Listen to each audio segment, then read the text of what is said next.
Vertical shoot 'em ups. What are we talking about here?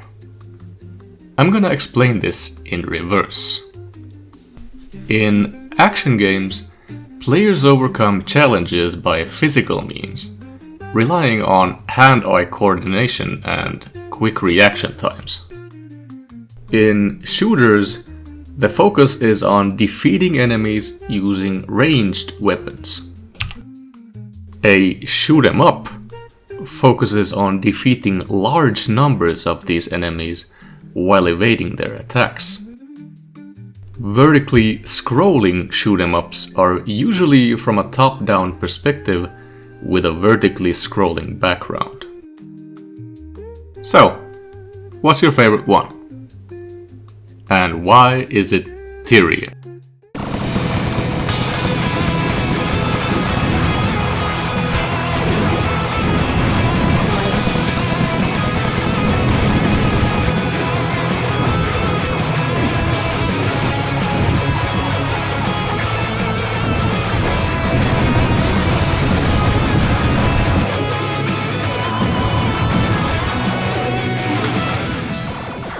If that's the first game that came to your mind regarding vertical shooters, I wouldn't be surprised.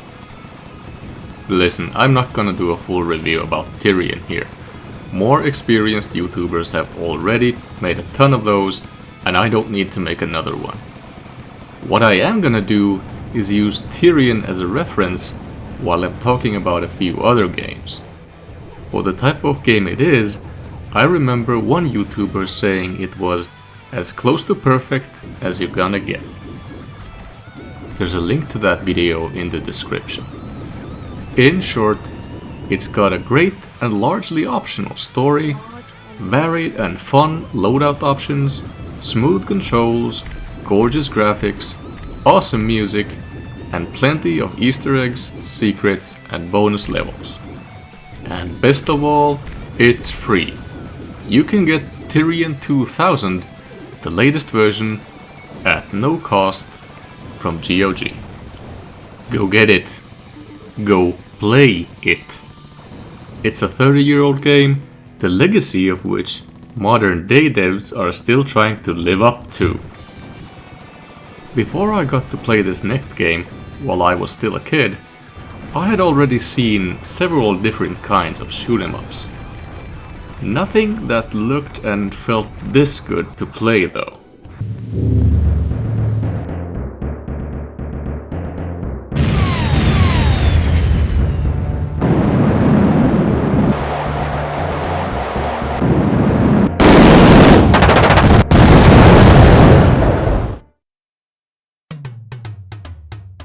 This is Raptor, Call of the Shadows, by Cygnus Studios.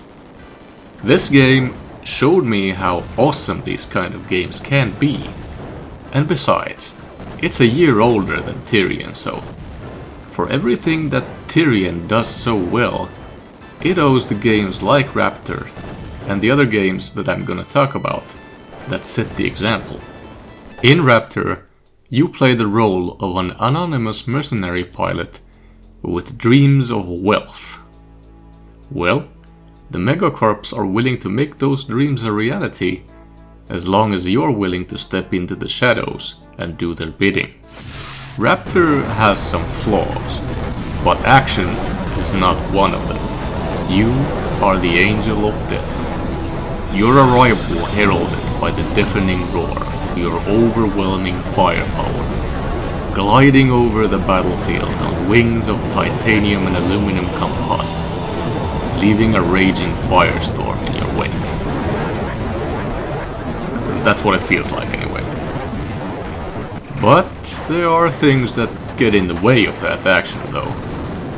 In Tyrian, you have multiple ways that you can affect your threat range and area of fire. You've got several layers of firepower that you can direct to the front, diagonally, to the sides, to the rear, or just all around you. In Raptor, you fire straight forward and nowhere else. You have exactly 2 turret weapons that don't fire forward, but guess what?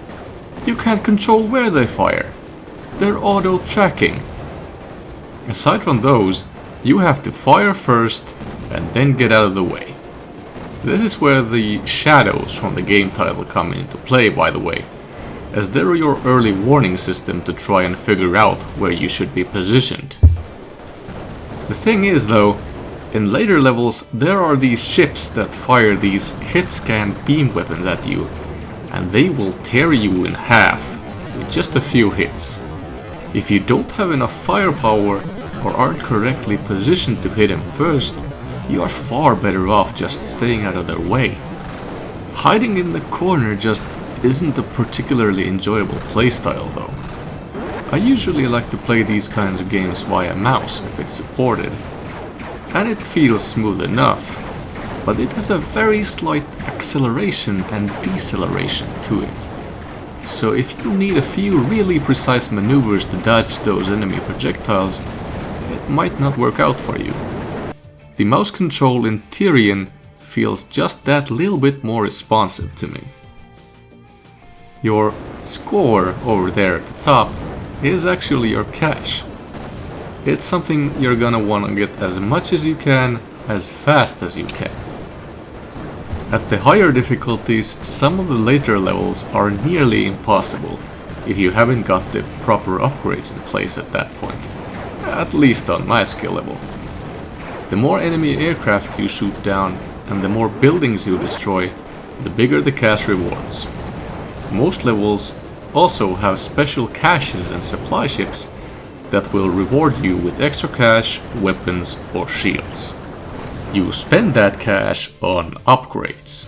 There are two types, always active and selectable. Always active upgrades behave exactly as described. They provide a passive effect that you don't have to think about. Selectable upgrades are all weapons, and you can only have one active at a time. You can have multiple selectable weapons though, and you can switch between them. On the surface it seems like you're spoiled for choice, but in reality the upgrade system is very linear. More expensive weapons can be drastically more powerful, and you're incentivized to skip a lot of weapons entirely, as selling weapons will only net you a fraction of the value.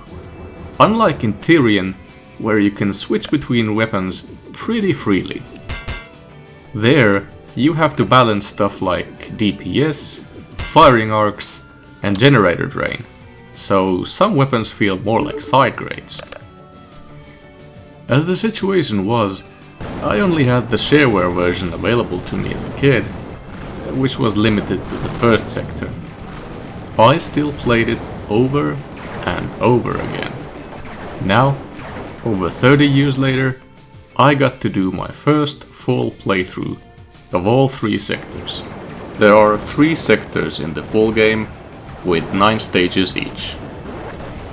The version I'm playing is the 1994 Classic Edition by Signa Studio on Steam. There's also another version available by Scott Host. Be careful with that one.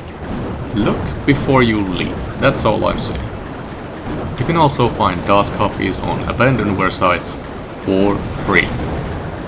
The game's source code has been released as open source, but the game assets themselves are still under a proprietary license. Despite the few flaws it has, Raptor is still a fantastic game, and you should definitely give it a try. There are also 2 clones, Raptor and Raptor, that you can check out completely for free.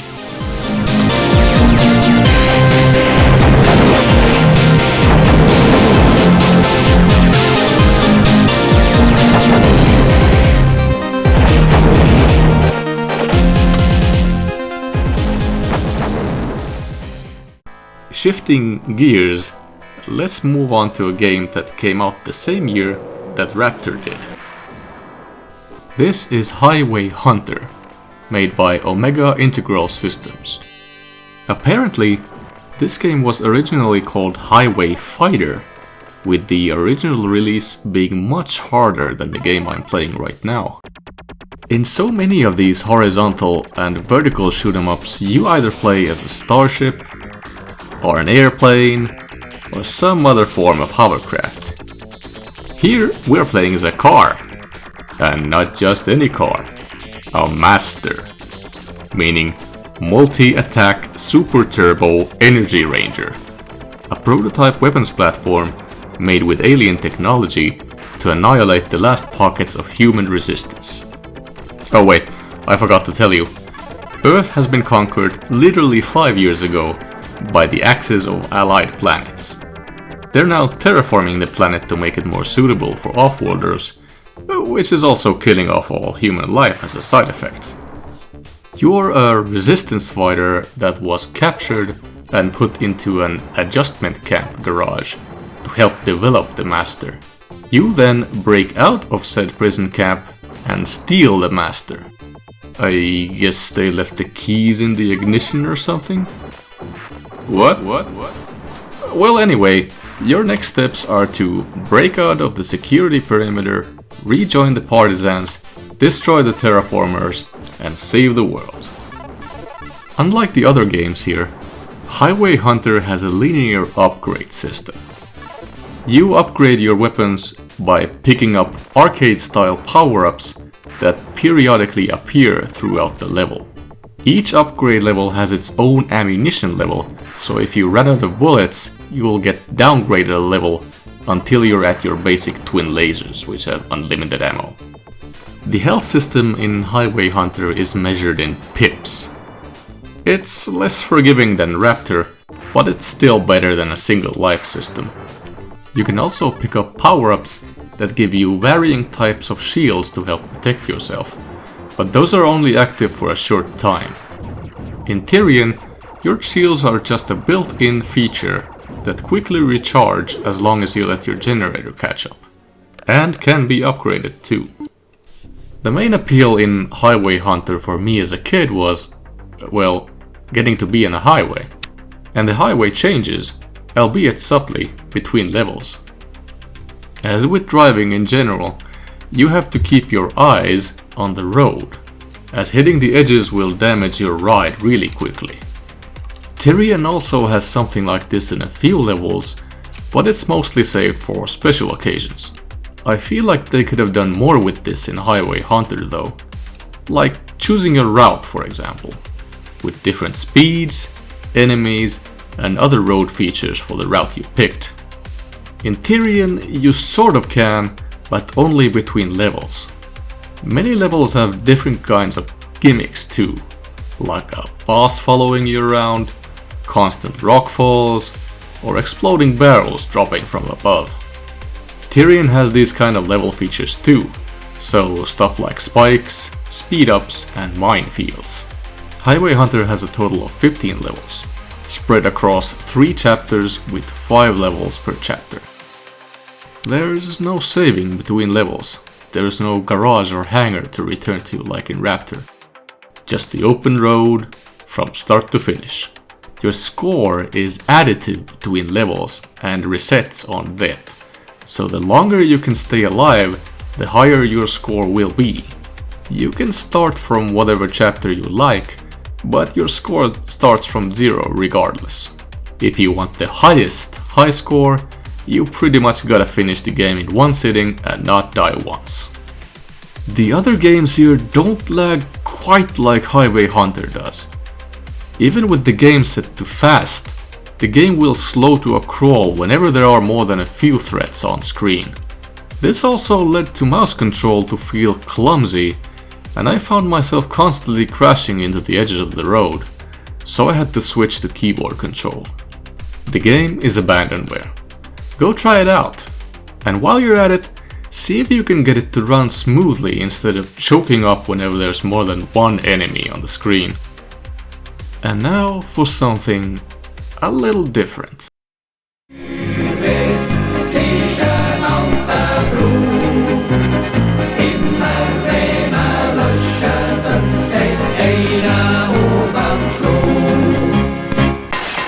I don't know where to start with this one.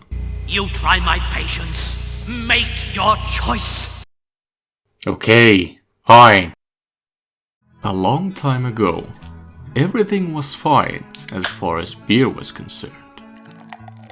But then, an economic decline occurred, and that put many breweries in trouble. Tragically, they could only produce weak lager beer due to the lack of ingredients. Since then, things have improved, but some breweries continue to produce only lager, while growing bigger and bigger. You are the last hope of Eichof, a small brewery with great beers. You must save it from the Imperium of big beer.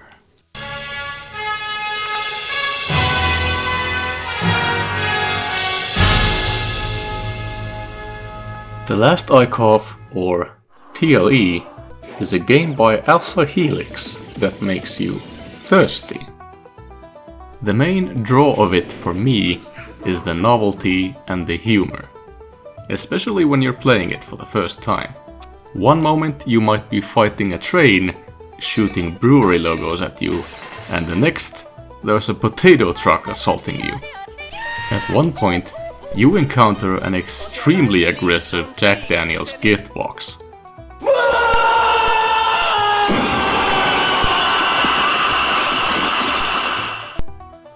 The final boss of the game is your own hungover brain.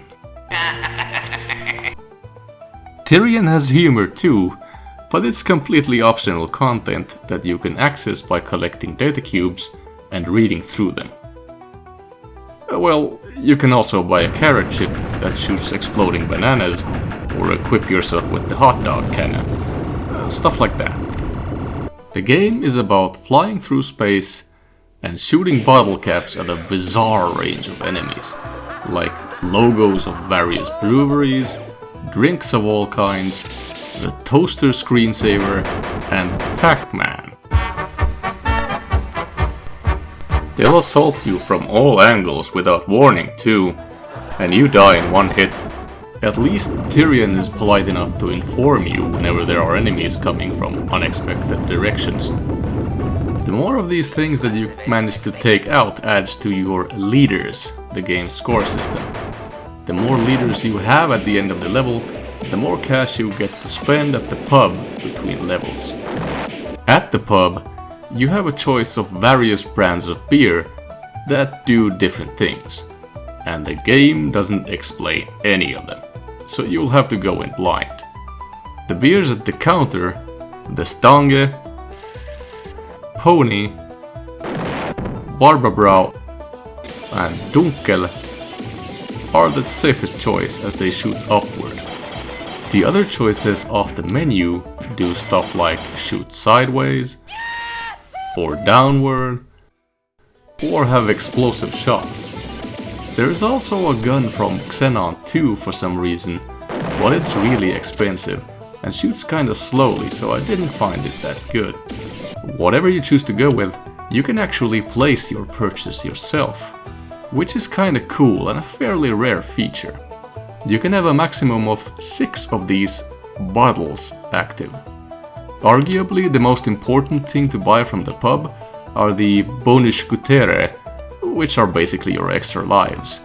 They're fairly inexpensive and you'll need a lot of them. This is kind of an analogy to upgrading your ship hull in Tyrian, except you get to do it right from the start. The various bottles themselves feel like a precursor to the sidekick weapons in Tyrian, except here they're your primary armament. TLE is certainly not the first game with this idea. Only your main bottle has a hitbox, so enemies have no effect on the rest. They're all different and can be switched around however you like. In Tyrian, sidekicks can sometimes have limited ammo that you fire with the left mouse button. Apparently, many of the sound effects came from various TV shows, like The Simpsons, ABC Nightly News, clips from Warner Brothers cartoons, and the sitcom Parker Lewis Can't Lose, mixed in with a smattering of random vocals in English and German.